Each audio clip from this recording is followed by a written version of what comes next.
Good morning, everyone. I want to deal with an issue this morning that I think it's very, very crucial in this time at the beginning of the new Gregorian year. One of my leaders contacted me to pray with them because the Lord revealed that a python spirit was attacking them. And I was just praying and meditating on this, and I really felt that the Lord said to me, this is not just an individual, but this is an attack this time of the year to the children of God. And I really want to encourage you to, one of the good teachings we have on this is from Jennifer Leclerc, and she also has a lot of insight and in what is happening and how this is working. Now, if you want to know, am I affected by a python spirit? The manifestation usually is when you battle with intense fatigue and even a shortness of breath while you are praying. If there is restriction when you want to pray and how you want to pray, if you just feel like despondent to go into your prayer time, when there is confusion, when you try to hear God and you feel a pressure in the spirit, like you're being squeezed.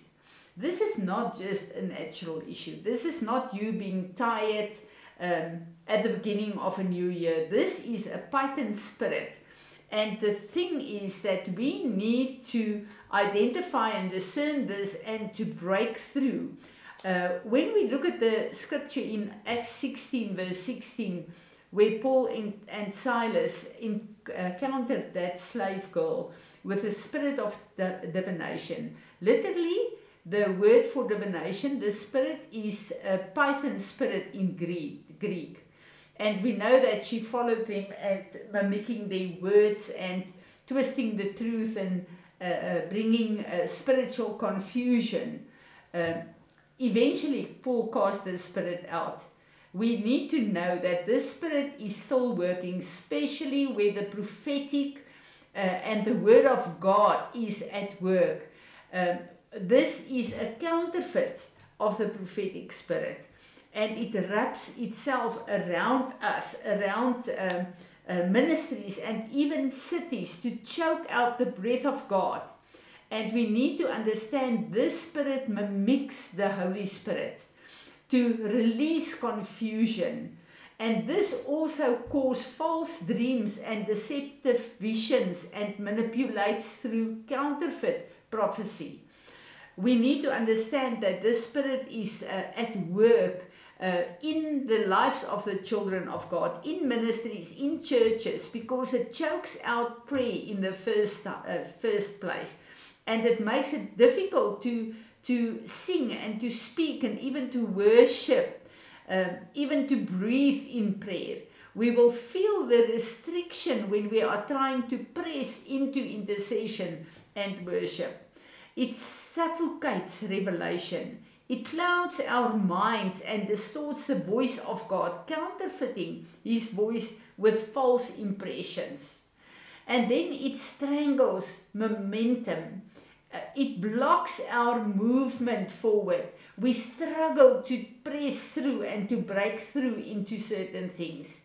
And we need to understand that it uses religious, spiritual warfare that is rooted in witchcraft, that is not rooted into truth, but it sounds religious, like that girl in Acts 16.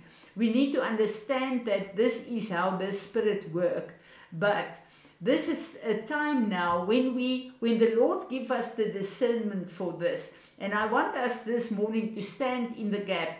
Also, not only to repent and renounce on behalf of ourselves, but also our congregations, that we will say all agreements that we did with this spirit, we break this in this morning, and we are going to repent of the alignment we brought to this spirit, the legal right that we brought to him, and we need to cut off this head and to crush the head of this python spirit. And we've got the authority of Jesus Christ, our Lord and our Savior, the victory of the cross of Calvary in us to deal with this. But it's time to throw off the yokes, to uncoil this python in our lives, and to make sure that we are empowered with the Spirit of God to stand up in His victory and His power on this in this year. Revival starts with us, with an individual, and we need to understand that this Spirit, the mandate of this Spirit is to stop and crush revival. And revival is about to break through for the end time church to be empowered and to stand up in the power of our God. So let's start and let's repent and make sure that this thing will not have a hold in our lives anymore. So Father God, we want to come and humble ourselves before your throne this morning, Father. And we want to bring this whole manifestation of this Spirit that's keeping us back and blocking us to move with you and to be effective in the Spirit. We want to bring it before you this morning, Lord. And we want to come and we want to ask forgiveness for every place, Father, where we aligned with the Spirit, where we agreed with its control. We want to come and ask forgiveness every time where we were agreeing with witchcraft prayers, Father, every time where we submitted to this Spirit, Father, in religious confusion, in false prophecy, Lord, false visions, false dreams. We want to bring everything before you, and we want to stand in the gap for ourselves and our congregations, Lord, our families, and we want to say we are so sorry. We are so sorry, Father, that we allowed this Spirit to come and coil around us and to press out the breath of our God in our lives.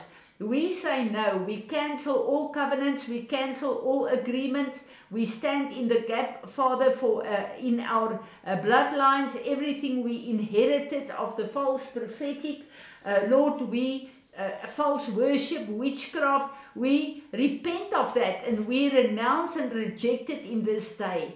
Anything on our DNA that we inherited of this Spirit, we break that today in Jesus' name. And we want to come, Father, now, and we want to say thank you for the sword of your Spirit.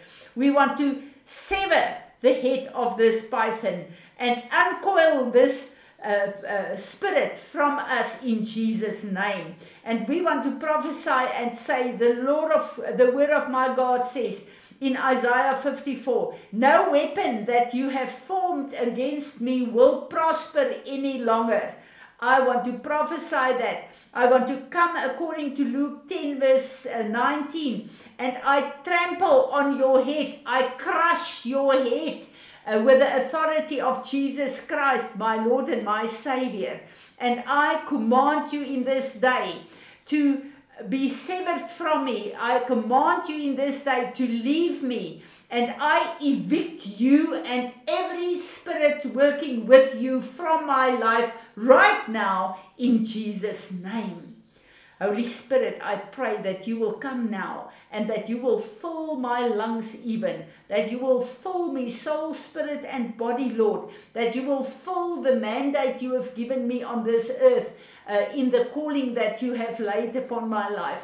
Come and breathe over me. Come and fill me with your breath, Lord. Every place, Father, where there's dry bones because of this, bring it alive with your breath again, Lord.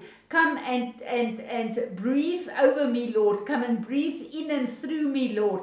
And I want to come and prophesy and align with you and with the victory of the cross of Calvary.